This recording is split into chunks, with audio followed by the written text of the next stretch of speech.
남들은 다 좋다는데 거기 다녀서 성적이 다들 쑥쑥 올랐다는데 좋다는 강사 수업은 줄을 서서 듣게 했는데 왜 우리 아이는 아무런 효과가 없는 걸까요? 혹시 과대 광고와 사기인가요? 진짜 성적을 올리는 학원이 있기는 있는 걸까요? 안녕하세요, 분당한 쌤입니다. 학원 정보 어디서 얻으세요? 맘카페, 학부모 모임, 친한 엄마들 소개, 아니면 대학 잘 간 선배들 꿀팁, 아니면 애들이 알아오기도 하죠. 엄마, 내 친구 여기 다녀서 성적 엄청 올랐어 이러고요. 그런데 이렇게 다들 성적이 올랐다는데 우리 아이는 대체 왜 이렇게 성적이 꼼짝도 안 하는 걸까요?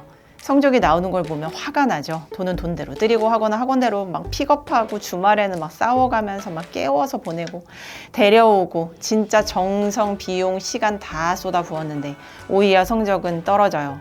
아무것도 안 해도 나올 성적이 나오니까 이거 진짜 기가 차죠. 대체 왜 이러는 걸까요? 오늘 여기에 대한 이야기를 조금 나누어 보려고 합니다.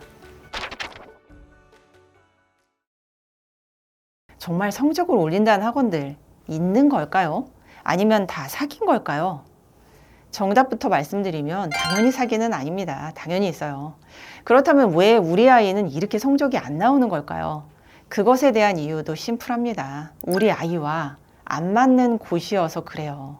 학원을 선택을 하실 때 어떤 것이 기준이 되는지를 먼저 생각을 해보시면 좋겠습니다.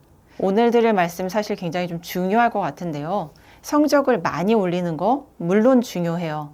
애초에 잘하는 아이들이 다니는 곳이 아니라 부족했던 아이들을 잘 올리는 학원을 선택하는 것은 좋은 선택입니다.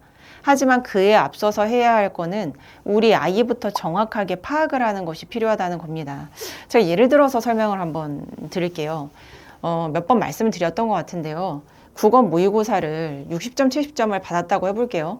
일반적인 난이도라고 하면은 한 4, 5등급 된다고 볼게요. 그러면 일반적으로 주목하는 거는 몇 등급인지 점수가 어떻게 되는지 등급과 점수거든요. 그런데 조금 더 자세히 들여다보면 같은 점수대라도 올려야 하는 방식이 전혀 다를 수 있어요. 예를 들어서 시간 분배 제대로 못해서 뒤를 다 못 풀었는데 앞에는 다 맞았을 수도 있어요. 또 비문학이면 비문학, 문학이면 문학, 특정 영역에서 다 틀렸을 수도 있어요. 골고루 틀렸을 수도 있어요. 5개의 선지 중에 3개는 확실히 아닌 걸 알아서 2개 중에 하나를 골랐는데 아닌 거 하나가 모두 답이었을 수도 있습니다. 만약에 점수는 70점대여서 등급은 3, 4 정도 나왔는데 특정 영역에만 문제가 있었던 거라면은 이 부분만 잡아주면 단숨에 1이 될 수도 있어요. 반면에 80점대 되는 점수여서 등급은 2등급 정도가 나오지만 골고루 다 틀리고 있는 아이의 경우라면은 오래 공을 들여도 점수가 쉽게 안 오를 수도 있습니다. 그러니까 오히려 점수는 더 높은데 더 등급이 쉽게 1등급까지 안 갈 수도 있다는 얘기예요. 또 문제는 많이 풀려야 점수가 오른 아이도 있고 분석을 철저하게 해야지 오른 아이도 있어요. 양으로 승부를 볼 수 있는 아이가 있고 찬찬히 깊이 생각해서 점수를 내는 아이도 있습니다. 이 부분도 예를 들게요. 몇 년 전에 전교 1, 2등 번갈아 하는 남학생 둘이 있었어요.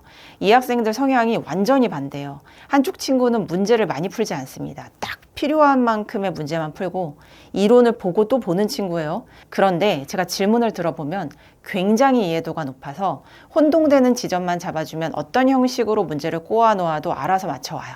이 학생에게는 무리하게 많은 문제를 강제로 풀리게 하면 오히려 역효과가 날 수 있어요. 반면에 다른 한쪽 학생은 승부본성이 굉장히 강하고 많은 양을 풀지 않으면 불안해했어요. 속도도 굉장히 빨라요. 이 학생은 눈앞에서 풀린 양이 많을수록 마음의 불안함이 사라지고 자신감이 올라간 학생이에요. 눈앞에서 이 학생은 문제 푼 게 막 척척 쌓여야 돼요. 둘이 또 친한데 공부 성향은 전혀 달랐어요. 둘 다 서울대를 붙었습니다. 한 명은 서울대를 갔고 한 명은 서울대 안 가고 다른 의대로 갔어요. 이렇게 최상위권에도 성향이 정반대인 경우가 많아요. 그럼 이 아이들의 결을 보고 공부를 해야지 이거를 반대로 하게 되면 분명히 문제가 생긴다는 거죠. 결국에는 정리해보면 답은 하나로 귀결이 됩니다. 제가 여러 번 말씀을 드렸는데 입시에서 성공을 하시려면 내 아이에 대한 판단이 최우선이 되어야 해요. 어떻게 판단을 할 수 있을까요? 전문가에게 맡기면 될까요? 아닙니다. 아이가 지금까지 보았던 시험지들과 성적을 쭉 보세요. 그리고 어떤 부분에 문제가 있어서 점수가 나오지 않았는지에 대한 원인이 정확하게 분석이 되어야 합니다. 주요 과목 국영수에 대한 판단만큼은 제대로 되어야겠죠. 그리고 이 부족한 부분을 잡아줄 수 있는 곳을 찾아야 하는 거죠. 직접 찾아가서 상담도 해보시고 현재 애들이 어떻게 하고 있는지도 한번 지켜보시고 담임 선생님들, 학원 담임 선생님들하고도 연락이 올 때까지 기다리지 마시고 직접 연락해서 알아보시고요. 1대1 학원이 우리 아이에게 맞을 수도 있고 과외가 맞을 수도 있고 시스템이 잘 갖춰진 대형 학원이 맞을 수도 있습니다. 아이의 성향에 따라서 다 달라요. 그래서 제가 늘 말씀드리는 부분인데 입시 전문가 100명이 와도 내 아이를 제대로 파악하는 부모님 한 분을 절대로 이기지 못합니다. 저는 그게 대입이라고 생각을 해요. 다만 아이의 성향을 분석을 하실 때 화를 조금 누르시고 객관적으로 보려고 생각을 하셔야 돼요. 성적을 보고 막 화가 나서 폭발을 하시면 안 하시니만 못한 결과가 되겠죠. 문제를 해결하려고 하는 것이니까 그 부분에만 집중을 하고 아이에게도 널 혼내려고 하는 게 아니라 같이 우리 문제를 해결해 보자는 것이니까 솔직하게 어려운 부분을 말해주면 좋겠다. 같이 해보자. 이런 자세로 접근을 하셔야 합니다. 옳고 틀린 것은 없습니다. 꼼꼼하게 이론을 못 보는 아이가 잘못된 걸까요? 잘못된 거 아니에요. 이러한 것도 성향이기 때문에 이것을 탓하고 혼을 낸다고 해서 쉽게 고쳐지는 건 아니에요. 꼼꼼하게 못 보는 아이는 훈련을 더 많이 하면 되고 또 다양한 문제를 통해서 이론에서 혼동하는 부분을 잡아나가면 되죠. 또 본인이 어떤 부분에서 실수가 잦은지 어떤 부분에서 유난히 많은 실수를 하는지를 분명하게 보여주면 되는 겁니다. 반면에 너무 꼼꼼한 아이도 있어요. 단어 하나하나에 집착을 해서 다음 과정을 보지 못하는 애도 있죠. 이런 아이들은 일단은 혼동되는 지점들을 체크해 두고 한 단원을 빠르게 다 볼 수 있도록 흐름을 바꿔줘야 되거든요. 이렇게 해주기 위해서는 아이를 윽박지르는 게 아니라 넘어가도 괜찮다, 다시 보면 된다 이렇게 안심을 시켜야 되는데 일반적으로 이런 상황이 되면 시간은 없고 답답하시니까 막 화를 내시게 돼요. 진작부터 하지, 늦게 시작하면서 계속 앞을 붙잡고 있으면 어쩌자는 거야 이렇게요. 이거를 안 하셔야 한다고 말씀을 드리는 겁니다. 자, 정리하겠습니다. 좋은 학원을 찾기 전에 내 아이의 현재 주요 과목 성적부터 파악할 것, 이것이 핵심입니다. 이것을 위해서 딱 2가지만 해보세요. 첫 번째로 학교 내신 성적, 아니면 학원 시험, 모의고사 시험이나 성적, 이렇게 아이가 본 시험지와 성적을 분석해 보시고요. 2번째로 아이에게 집중하는 시간을 좀 보내주시면 좋겠습니다. 아무리 바쁘셔도 일주일에 단 몇 시간이라도 아이와 함께하는 시간을 보내시길 바랍니다. 하루 종일 있으라는 얘기가 아니에요. 일주일에 단 몇 시간을 보내더라도 아이에게 집중하는 시간을 보내달라는 말씀이고요.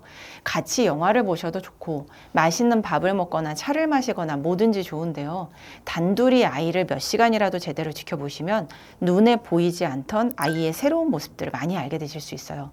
하다못해서 어린아이들도 키즈 카페에서 노는 것만 눈여겨봐도 겁 없이 몸으로 노는 아이가 있고 겁이 많은 아이도 있고 친화력이 좋은 아이도 있고 혼자 노는 아이도 있어요. 옳고 그른 게 아니라 아이들이 가지고 있는 고유한 성향입니다. 이것을 잘 파악하는 것이 무척 중요합니다. 참 어렵죠. 아이를 분석하고 판단하는 거를 매일 하라고 드리는 말씀이 다시 말씀드리지만 아니에요. 맞벌이라서 매일 아이의 얼굴 보기 분명히 힘드신 경우도 있으실 거예요. 그래서 제가 앞서도 말씀드렸지만 하루 종일 아이랑 붙어 있다고 아이를 더 잘 판단할 수 있는 것이 아닙니다. 일주일에 하루, 단 몇 시간을 보내더라도 아이에게 집중하는 시간은 꼭 필요하고 매 시험이 끝나고 나면 하루나 이틀은 같이 분석해보는 시간을 가지시는 것이 필요하다는 거죠. 이 정도는 오랜 시간이 걸리는 것은 아닙니다. 대신에 정확하게 감정을 조금 빼고 하시면 좋겠습니다.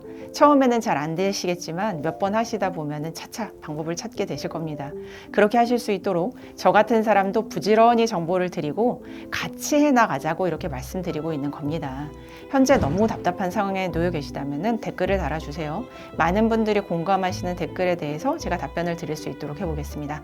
자, 이 영상을 보시는 모든 부모님들 응원합니다. 분당 강쌤이었습니다.